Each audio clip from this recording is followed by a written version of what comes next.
모두가 이치에 맞는 말을 한다고 합니다. 나름대로 자기의 말이 옳다고 이야기를 하죠. 근데 그 말이 참 옳다, 진리다라고 모두가 인정하려면 어떻게 돼요? 그 말이 능력이 있어야 됩니다. 많은 정치인들이 정권을 잡고자 이야기를 합니다. 공약을 걸죠. 근데 중요한 건 정말 그 사람이 인정받을 수 있는 사람을 서기 위해서는 뭐예요? 그 말대로 그 일들을 행하여 가느냐라는 것이죠. 우리도 일상에서 마찬가지죠. 우리의 말이 여러분이 사람들에게 신뢰가 있다는 것은 어떤 걸 의미하는 거예요? 여러분은 말한 대로 지켜내고 말한 대로 행한다는 거예요. 그럴 때 그 사람의 말에 능력이 있게 되고 옳다라고 이야기하는 것이죠. 하나님이 우리에게 주신 이 말씀이 옳고 능력이 있는 이유는 그 말씀 그대로 역사가 진행되기 때문이에요. 이 선지서 예언서를 보면서 여러분 뭘 느낍니까? 150년 전에 이미 이사야를 통해서 유다의 멸망과 또 이후에 일어날 아수르의 멸망과 또 이후에 일어날 수많은 나라들의 멸망과 마지막 유대를 무너뜨렸던 바벨론까지 멸망시키시는 일들, 이 멸망의 이야기들 끝에서 다시 유다를 회복시키는 이야기들. 여러분, 하나님께서 그 말씀대로 모든 것을 이루어 가시는 거예요. 그럼 우리는 어떻게 해야 됩니까? 오늘에도 이 말씀 우리에게 적용되는 것이죠. 이 말씀대로 우리가 살아내느냐, 살아내지 못하느냐. 그런데 왜 우리가 이제 선지서나 성경을 읽다 보면 한 말 또 하는 것 같고 하는 말 또 하는 것 같고 왜 자꾸 어제도 바벨론 오늘도 바벨론, 왜 바벨론을 잡아먹지 못해서 안달인지, 오늘도 또 바벨론이에요. 오늘 또 바벨론이 또 멸망한대요. 왜 그럴까요? 여러분이 자녀들에게 하는 말과 같은 거예요. 매일 똑같이. 여러분도 자녀들, 좀 큰 자녀들 어떻게 합니까? 차 조심해라. 운전하는 자녀들에게는 운전 조심해라. 오늘 비가 올 수 있으니까 우산 챙겨라. 건강 조심해라. 감기 조심해라. 여러분도 누누이 계속 그렇게 이야기하죠? 근데 그것을 언제 할 수 있어요?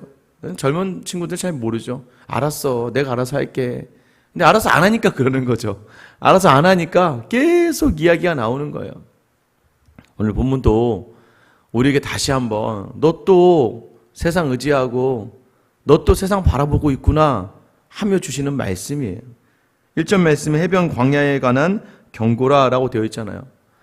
바벨론 사람들을 당시에 해변 민족이라고 불렸습니다. 해변에 있는 민족들. 그런데 하나님께서 해변 광야라고 하는 것은 뭐예요? 그들에게 이제 닥칠 고난을 암시하면서 그들을 해변 광야다라고 부르는 거예요. 적병이 광야에서 두려운 땅에서 내게 회오리 바람같이 몰려오도다. 자, 이제 적들이 몰려온대요. 2절에 보면 혹독한 묵시가 내게 보였도다. 속이는 자는 속이고 약탈한 자는 약탈하도다. 이 말이 뭐냐면 뒤에 등장하는 엘람과 메대라는 나라들이 바벨론하고 굉장히 친한 것처럼 보였단 말이에요. 바벨론에게 굉장히 잘해주는 것처럼 보였다는 거예요. 속이는 자는 속이고 이 약탈하는 자는 약탈하는데, 자, 엘람이 올라가고 메대와 에어싸라. 엘람이라고 한 나라와 메대라는 나라가 이 바벨론을 에웠어요. 실질적으로 이 메대 그리고 페르시아, 이 엘람이 이 완전히 바벨론을 무너뜨리게 되어 있습니다. 그의 모든 탄식을 내가 그치게 하였노라 하시도다. 이 바벨론과 관련된 탄식이 무엇입니까? 세계 많은 나라들이 이 나라가 다 무너뜨리면서 이곳저곳 민족들이 탄식을 한단 말이에요. 아파한단 말이에요. 이제 내가 그 탄식을 그치게 하겠다는 거죠. 하나님 바벨론을 무너뜨려서 바벨론으로 인하여 그동안 고통받고 신음받는 나라들의 모든 탄식을 그치게 하겠다는 겁니다. 자, 그런데 이제 이사야의 입장에서 3절 4절이 소개합니다.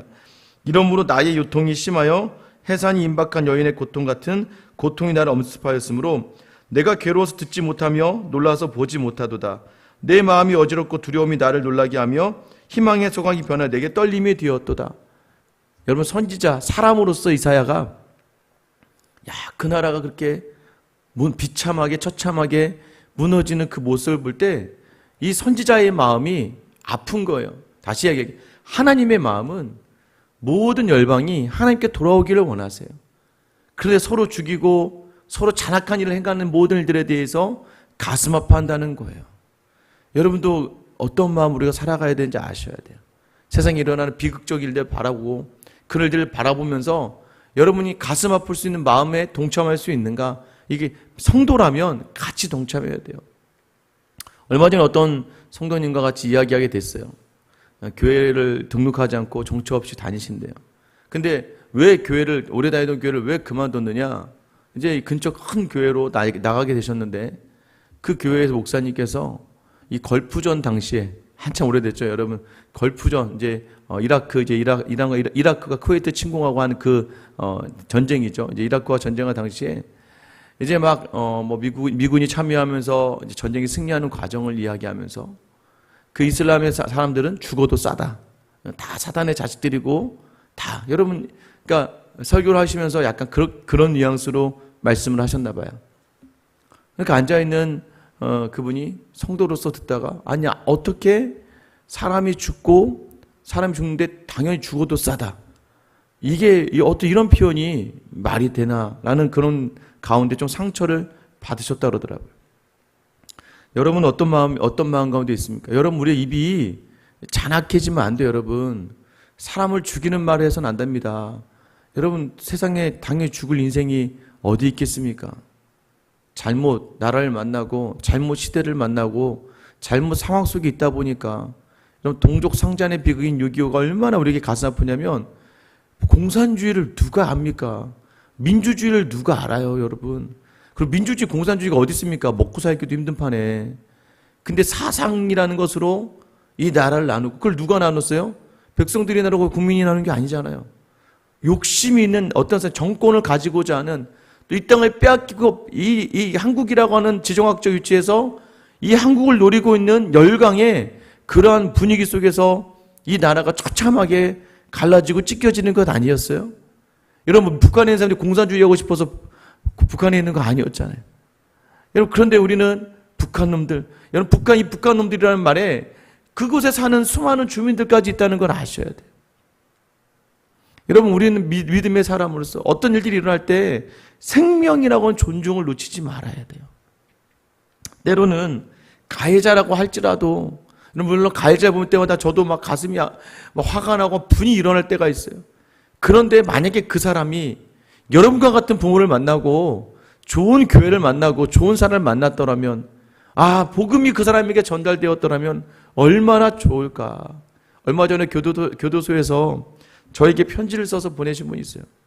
자기가 잔악한 일에서 평생 이제 교도소에 있어야 되는데, 그러면서 자기가 그 안에서 하나님을 만나고, 근데 그 글자들이 예전에 같으면 제가 무시하는데 편지를 한 3장 정도 쓰셨는데 정말 자기 손으로 또박또박 쓰시면서 자기가 만난 하나님을 고백하고, 또 거기에 마지막으로 자기의 노년의 자리가 너무나 힘들고 어려워서 수술을 받을 돈은 없고 진통제를 먹어야 된다고 하면서, 그러나 그 내용보다도 예수를 만난 이야기들을 적어내시는 걸 보면서 만약에 그분이 이전에 이 하나님을 만났더라면 어떻게 되었겠습니까? 이런 선지자적 마음이 여러분 안에 있어야 돼요. 저희가 새생명 전도축제를 지금 하는 이유가 뭐예요? 전도해서 교회에 사람을 늘리자? 여러분 그런 거 아니에요. 여러분 여기 안 데려 다른 교회 나가도 상관없어요. 그런데 우리에게 맡겨주신 영혼들이 있다는 걸 놓치지 말라는 거예요. 우리가 전하지 않으면 누가 전하겠습니까? 가끔가다 이렇게 와요, 저에게. 목사님, 정말 저희 아이를 위해서 기도해 주세요. 이 아이를 기도해 주시오. 이 아이 좀 어떻게 좀 해주세요. 라고 얘기하는데, 여러분 누가 그걸 해야 됩니까? 본인이 해야죠. 본인이 최전방에서 그 사람을 위해 기도하니까 어쩔 수 없이 그 사람만이 그 사람을 전도할 수 있는 유일한 도구가 될 수밖에 없는, 물론 하나님이 그 기도를 들으시고 또 다른 좋은 관계들을 연결해서 하나님께로 인도할 수 있습니다만은, 여러분 이거 놓치지 마세요. 안타까움을 가셔야 돼요. 예수가 없는 자리, 복음이 없는 자리에 안타까움을 우리가 가질 수 있어요. 이게 바로 선지자적 마음이고 하나님의 마음이라는 거예요. 5절에 보면 그들이 식탁을 베풀고 파수꾼을 세우고 먹고 마시도다. 너희 고관들아 일어나 방패의 기름을 바를지어다. 여러분 다니엘서 5장에 보면요, 마지막 왕 벨사살 왕이요, 느부갓네살이 가지고 온 예루살렘의 그 성전의 기물들을 가지고 술을 먹고 놀다가 결국 밤에 이 메디아의 침략으로 말미암아 나라를 잃고 말아요. 견고한 성읍이었던 바벨론이요, 그 견고했던 성읍을 정말 사람들이 벽을 타고 올라가고 수로를 이용하고 해서 정말 치밀하게 준비해서 결국 무너뜨린다는 내용이에요. 그러니까 뭐예요? 식탁을 베풀고 파수꾼을 세우고 마셔야 되는데 너희 고관들 일어나 기름을 발라라. 그러니까 완전히 지금 마지막 바빌론의 모습을 이사야가 150년 전, 170년 전에 그려내고 있는 거예요. 16절 말씀입니다. 그 주께서 내게 이르시되 가서 파수꾼을 세우고 그가 보는 것을 보고하게 하되 마병대가 쌍쌍이 오는 것과 나귀떼와 낙타떼를 보거든 귀 기울여 자세히 들으라 하셨더니, 이제는 보라는 거예요. 뭘 보라는 겁니까? 어떻게 그 나라가 없어지는지. 8절 9절입니다. 파수꾼이 사자같이 부르짖기를 주여 내가 낮에 늘 망대에 서 있었고 밤이 새도록 파수하는 곳에 있었더니, 9절 보소서 마병대가 쌍쌍이 오나이다 하니, 하나님 말씀대로 마병대가 이줄로 종대로 쭉 오고 있다는 거예요. 그가 대답하되 이르시되 함락되어도다 바벨론이여, 그들이 조각한 신상들이 다 부서져 땅에 떨어졌도다 하시도다. 여러분, 이제 말씀대로 이루어지는 것을 이사야를 통해서 알게 하시는, 이제는 함락되가 두 번이나 얘기하죠. 강조해요. 완벽하게 함락이 된다는 거예요. 그리고 심지어 그들이 조각한 신상들마저 부서져서 땅에 떨어졌다는 거예요. 여러분 아셔야 됩니다. 여러분이 만든 모든 것들은 사라질 수밖에 없어요. 여러분 입고 있는 그 옷을 입고 가시겠습니까? 여러분이 지금 쥐고 있는 그 돈을 쥐고 가시겠습니까? 여러분 뭘 가지고 갈 수 있어요? 세상에 자기가 조각한 신상들, 자기가 바라던 유익으로 생각했던 모든 것, 뭐 자녀를 데리고 가겠습니까? 여러분 아무것도 안 가지고 가는 거예요. 그 자리는. 여러분 우리가 세상의 것을 쥐고 있는 그 모든 것들은 아무런 우리가 하나님 나라 갈 때 아무 필요가 없는 것들이죠. 그런데 그거를 마치 인생의 목적이냐 쥐고 있다가 마지막에 뭐예요? 함락되는 거예요. 무너진다는 것을 아셔야 돼요. 10절 말씀 보세요. 내가 짓밟은 너여, 내가 타작한 너여, 내가 이스라엘의 하나님 만군의 여호와께 들은 대로 너에게 전하였노라. 여러분 그거 정말 엄청난 나라인 바벨론이 짓밟히고 타작당했다는 거예요. 놀랍지 않습니까? 그게 어떻게 이루어집니까? 이사야는 하나님께 전해들은 말씀을 전했다는 거예요. 하나님의 말씀대로 되었다는 거예요. 여러분 1차적으로 유대의 백성들에게 회개를 요구하는 거예요. 야, 이렇게 이루어지는 거야. 그러니 지금도 돌아와라. 회개해라. 바벨론도 무너질 거야. 그러니까 바벨론을 무서워하지 마. 하나님을 무서워해야 돼. 바벨론을 무너뜨리시는 분이 하나님이셔. 여러분 자꾸 지금 내 삶에 일어나는 일들에서 자꾸 어렵고 힘드니까 세상을 붙잡고 있지 마세요. 또 세상의 것을 채우려고 하지 마세요. 이걸 채우면 이길 것 같고 이걸 채우면 될 것 같아. 안 그래요, 여러분. 지금 여러분이 붙잡고 있는 하나님으로 만족할 수 있기를 축원합니다. 여러분 그 자리가 최우선이라는 거예요. 여러분 놓치지 마시라는 거예요. 하나님과 지금 함께하면 이 시간을 놓치지 마셔야 돼요. 자꾸 세상을 붙들고 있다가 다 무너지면 그 광대하던 곳이 광야가 되고 마는 거예요. 여러분 붙잡고 있는 세상의 모든 것들 아무것도 아니라는 것을 아셔야 됩니다. 아무리 세상을 다 붙들고 있어도 하나님이 한번 불면 불어 없어지고 날려버릴 수밖에 없는 것입니다. 그래서 뭐예요? 오늘도 두렵고 떨리는 마음으로 더 하나님 앞에서 겸손하게 서기를 작정하시고 하나님만 더 의지하기를 작정하셔야 됩니다. 왜요? 하나님이 이 역사의 주관자 되시기 때문이에요. 그래서 오늘 저도 하나님께 들은 말씀 그대로 전하는 거예요. 여러분 놓치지 마세요. 지혜로운 사람은요, 여러분 지혜로운 사람은 역사를 잘 보고 새로운 자리를 만들어가는 사람이 새로운 역사를 쓰는 사람들이에요. 하나님이 주신 이 말씀, 이 역사예요. 이 역사가 이렇게 왔다는 건 뭐예요? 바벨론을 기대다가 바라다가 우상을 바라고 세상을 바라다가 무너질 수밖에 없는 인생들에 대해서 하나님께서 우리에게 알려주시는 이 자리. 오늘도 여전히 내 안에 있는 많은 세상의 것들을 내려놓고 오늘 들은 이 말씀을 가지고 살아내는 귀하고 복된 하루가 되시길 예수님의 이름으로 축원합니다. 기도하겠습니다.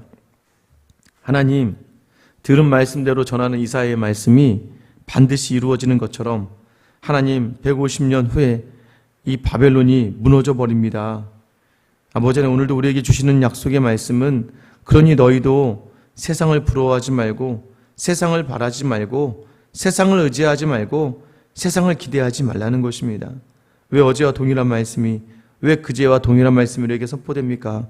우리가 오늘 이렇게 새벽에 기도할 때는 잠시 세상을 놓고 하나님을 붙드는 것 같다가도 이 자리를 뜨는 순간부터는 세상을 붙들고 내 입이 인간적인 말을 하며 내 입이 세상의 것을 가지고 판단하는 말을 하기 때문입니다. 오늘도 하나님 내 입과 마음을 주장하셔서 더 하나님 앞에서 두렵고 떨림으로 서서 내 모든 자리마다 하나님의 말씀만 행할 수 있는 귀하고 복된 하루가 되게 하여 주시옵소서. 하나님께서 이 모든 자리 선하게 이끌어 줄 믿사오며 언제나 그 말씀대로 이 땅에 오시고 그 말씀대로 우리에게 자기 자신을 내어주신 우리 주 예수 그리스도의 이름 받들어 기도드립니다. 아멘.